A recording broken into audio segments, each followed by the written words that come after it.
Okay, so we're talking about the misuse of this before we had issues with your link? Yes.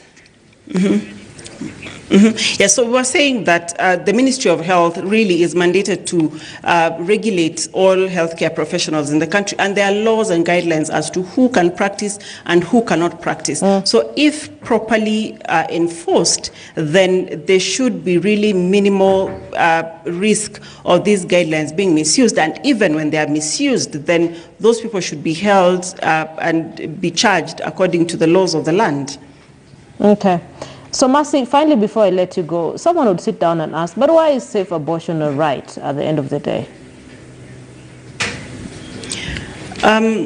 Lynn, this is a very controversial issue according to many quarters, as you rightly know, that when it comes to safe abortion, then the first thing that people think is that somebody has a pregnancy and they just want to get rid of it. But when you come to the medical profession, you'll realize that there are so many dynamics and so many issues that could make the pregnancy at risk.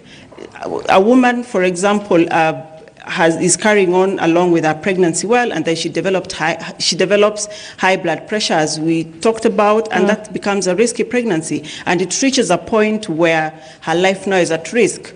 What do you do as a medical practitioner?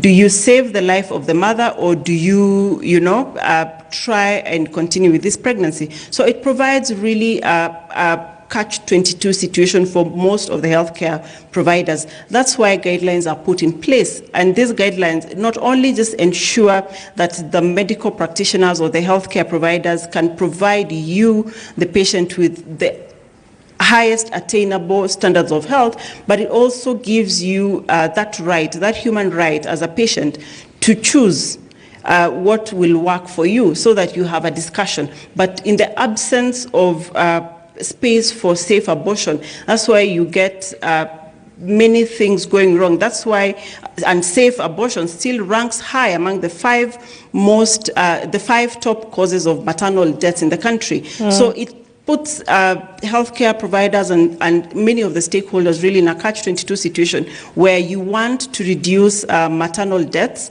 and maternal injuries from pregnancy-related situations, and at the same time you have to look at be at moral issues and ethical issues around it. So with guidelines, with a legal framework that really is within the law, then it gives people an avenue to provide the highest attainable standard of healthcare, as is guaranteed by the Constitution of Kenya. Great, Mercy. Dr. Mercy Korir, thank you. I'd like to leave it at that. Thank you so much for being part of the big story this evening. At least we try to keep it at a level where people like me who are not doctors can understand what you're talking about. But thank you. And it's good to have you on the big story. So let me now bring in Tabitha Sawayo. She's an advocate of the High Court and the HIV discrimination expert. Ma'am, thank you for joining us on the big story this evening. So first of all, for the sake of our viewers, I do know that this case stems from that ruling that was also given today, where the judges ordered the government to pay $3 million as compensation to a mother from Kisii County whose raped child died as a result of botched abortion. So could you give us a history, a little bit, of that Kisii case? All right, so thank you, Linda, for having me. Please bear with us today. We are a bit exhausted. We've been in court since 12. I can see that. But just to give you a very quick brief, in 2014, a young girl who was aged 14 years called JMM was raped. Because of the shame and stigma that comes from rape, she never told anyone about it. And subsequently, she sought help from her housemate. JMM then was taken to a pharmacist, and I'm putting that in quotes, and the pharmacist sort of issued drugs to her. Obviously, this being a quack, she subsequently developed complications. After some time, JMM was taken to Kisii Level 5 Hospital, where Kisii Level 5 Hospital indicated that the complications were so much that they were not able to take care of it. Because the mother of JMM is a woman who barely earns 100 shillings, she was forced to take a taxi because she couldn't afford the ambulance services at Kisii Level 5 Hospital.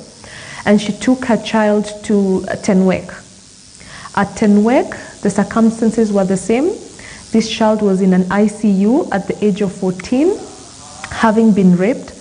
And at some point, Tenwek also acknowledged that they did not have the capacity to take care of her because she had developed kidney complications. So what we had here is a child who was then moved from Tenwek Hospital to Kenyatta National Hospital, where she started going through dialysis and also being treated for the complications that arose from unsafe abortion. Linda, sadly, we lost JMM in June 2018, last year, as the case was ongoing, which really breaks my heart because this is not what should have happened. This was a girl who had been raped. She never asked, she was not engaging in consensual sex. But as a result of the fact that we did not have guidelines that could have provided information to her, that she, as a survivor of rape, actually has a right to access safe abortion, she ended up having a botched abortion, a backstreet abortion that led ultimately to the loss of her life because she died from as a result of kidney complications. And therein comes in the issue that these guidelines are actually essential, not just for JMM, but for thousands of women out there who have very limited options. That's true. What the guidelines did in 2012 before they were withdrawn was to, number one, give information to medical providers in terms of the cadres of medical providers who could offer safe abortion. The second thing that the guidelines did was to indicate to these trained healthcare professionals what was the gestational period within which each of them is allowed to offer safe abortion services. You'll appreciate that an obstetrician gynecologist is allowed a longer gestational period due to their training as opposed to a nurse or a clinical officer. And the guidelines were very specific in terms of the facilities that could offer safe abortion, when to offer abortion, how to offer abortion, circumstances under which a woman qualified for safe abortion, etc. So the information was not just to the woman who is the recipient of safe abortion services, but it also allayed the fears of a lot of trained healthcare providers who don't know when to offer safe abortion services. There is stigma that is always attached to abortion, and what these guidelines did was give clear reference on when you can offer safe abortion services as a doctor, when a woman can receive them, how, at the gestational period, etc. So that's where we were in 2012. Listen, this is a case that you've been on for a while. So then I would want to know, what has been the effect of the withdrawal of the guidelines for the number of years that it was in effect? So the guidelines were withdrawn in December 2013 by the then Director of Medical Services. What we have seen between 2014 and 2019 is a lot of misinformation and miscommunication around when constitutionally a woman is allowed to have safe abortion. We have also seen an array of, an instance of a lot of medical providers, especially nurses and clinical officers, fearful to offer safe abortion services because they don't know the circumstances under which they're allowed to do that.